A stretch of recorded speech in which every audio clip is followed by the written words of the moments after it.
좋은 현지 파트너가 있다면요, 수업료를 치르지 않고서도 중국 시장에 무사히 안착할 수 있다는 아주 커다란 장점이 있죠. 치명적인 리스크도 있습니다. 중국 현지 파트너와 트러블이 생기게 되면 더 큰 비용을 치러야 할 수도 있다는 점입니다. 그렇다면 이러한 리스크가 발생하지 않도록 하기 위해서는 어떻게 해야 될까요?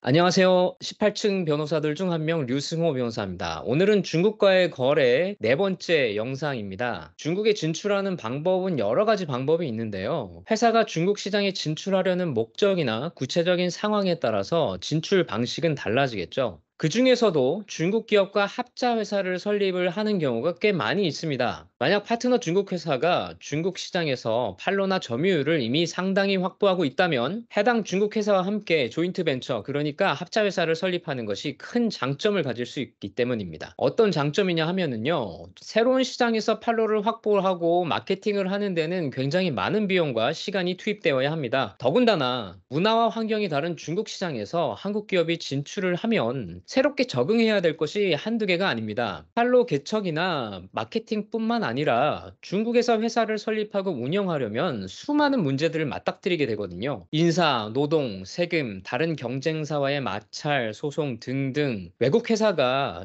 이를 해결하기 위해서는 많은 수업료를 치러야 할 수 있습니다. 하지만 좋은 현지 파트너가 있다면요, 이와 같은 수업료를 치르지 않고서도 중국 시장에 무사히 안착할 수 있다는 아주 커다란 장점이 있죠. 반면에 굉장히 치명적인 리스크도 있습니다. 바로 중국 현지 파트너와 트러블이 생기게 되면 더 큰 비용을 치러야 할 수도 있다는 점입니다. 그렇다면 이러한 리스크가 발생하지 않도록 하기 위해서는 어떻게 해야 될까요? 무엇보다 중요한 것은 신뢰할 수 있는 파트너를 선정을 해야 한다는 것입니다. 오랜 기간, 수년 동안 함께 거래를 해왔었고, 해당 오너도 믿을 수 있는 사람이다, 탄탄하고 성장 가능성이 있는 회사다라고 판단하는 회사가 현지 파트너로서는 적격일 것입니다. 하지만 이런 판단을 단지 누군가의 소개로 몇 번만 만난 후에 섣불리 하는 것은 오판이 될 가능성이 있으니까요, 충분한 기간을 가지고 검증을 하는 것이 좋겠습니다. 중국 현지 파트너와 관계 설정을 잘 해야 된다는 것인데요. 무슨 말이냐 하면은, 중국에 합자 회사를 설립해서 공동 사업을 하는 것은 단순히 중국 업체와 계약을 체결을 하고 거래를 하는 것과는 완전히 차원이 다른 문제입니다. 함께 회사를 운영을 해 나가는 것이기 때문에 관계 설정과 역할 구분을 명확하게 하는 것이 중요합니다. 조금 더 설명을 드리면요, 합자 회사의 경영권은 누가 맡을 것이고, 그럼 경영권을 맡지 않은 쪽에서는 어떻게 회사의 경영 상태와 재무 상태를 감독할 것인지, 바로 회사의 내부 지배 구조와 권한을 어떻게 균형 있게 분담할 것인지가 굉장히 중요하다는 것입니다. 중국 법상 한국 회사들이 주로 설립하는 회사의 형태는 유한책임공사라고 이전 영상에서 말씀을 드렸습니다. 혹시 이전 영상 내용이 궁금하시면 댓글을 확인해 주시고요. 중국 법상 유한책임공사의 최고 의사결정 기구는 주주총회입니다. 여기서 의결권을 어느 쪽이 더 많이 확보할 것인가의 문제는 당연히 민감한 문제일 수밖에 없습니다. 합자 회사의 중요한 의사결정은 바로 주주총회에서 이루어지기 때문이죠. 그리고 주주총회에서 결정할 정도의 사항이 아닌 사항에 대해서는 동사회에서 결정을 하게 되는데요. 여기서 동사회라고 하는 것은 한국에서의 이사회와 같은 개념이라고 보시면 됩니다. 그래서 동사회의 몇 명의 이사가 우리 측 사람인가에 따라서 회사 내부 결정에 영향을 미칠 수 있는지 여부가 달라지게 되겠죠. 주주총회와 동사회에서 다수 의결권을 차지하고 있다면 경영권을 우리가 확보하고 있다라고 말할 수 있습니다. 중국 현지 파트너와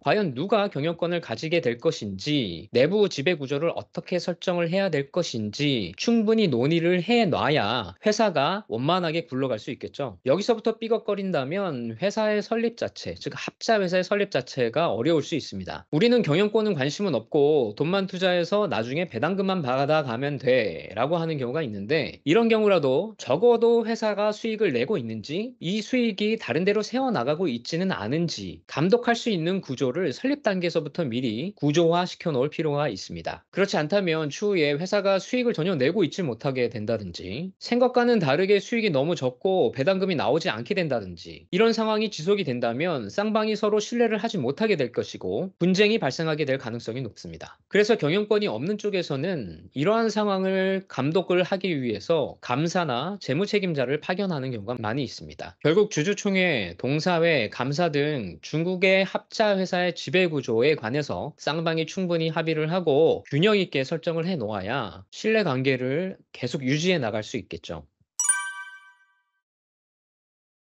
시작 전부터 헤어질 경우를 대비해야 합니다. 남녀 관계에 빗댄다면 슬픈 이야기겠지만요. 남녀 관계와는 다른 비즈니스 관계에서 보면은요. 사실 비일비재하게 발생하는 것이 동업자 간 파트너 간의 분쟁입니다. 한국과 중국 간의 투자자가 영원히 함께 갈 수는 없겠죠. 언젠가는 헤어져야 하는데 이에 대한 계획이 미리 세워져 있지 않다면 불필요한 분쟁이 발생할 수 있습니다. 합자 회사를 시작하기 전부터 공동 사업이 잘 안 되었을 경우에는 어떻게 종료를 할지 또 잘 될 경우에는 언제까지 동업 관계를 지속할지, 우리의 최종 목표는 무엇인지에 관해서 쌍방이 합의를 해서 설정을 해 놓아야 할 필요가 있습니다.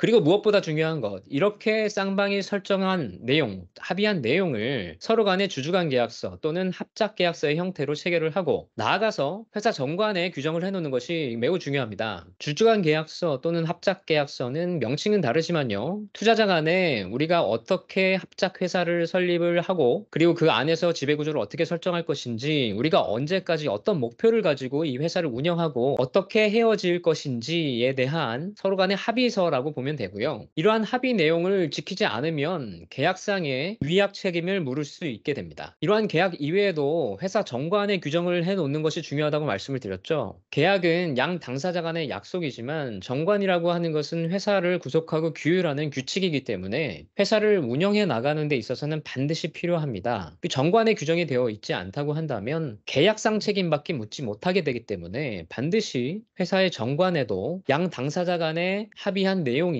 충분히 녹여내는 것이 굉장히 중요하다고 할 수 있겠습니다. 오늘은 중국에 진출을 할 때 중국 현지 파트너와 합자 회사를 설립을 해서 진출하는 방식이 어떤 장점이 있고 또 어떤 점을 주의해야 되는지에 대해서 알아봤습니다. 사실 한국에서 다른 사업 파트너와 공동으로 회사를 설립하는 경우와 근본적으로 다르지는 않습니다. 첫 번째로는 무엇보다 상호 간의 신뢰가 굉장히 중요하다는 점, 그리고 그 신뢰가 깨지지 않도록 서로 간의 역할과 권한을 균형 있게 구조화하고 이를 명확하게 계약서 그리고 회사 정관에 규정해야 된다는 점에 대해서 설명을 드렸습니다. 그럼 다음에는 중국과의 거래에 관한 다른 주제로, 조금 더 심도 있는 주제로 다시 찾아뵙도록 하겠습니다. 감사합니다.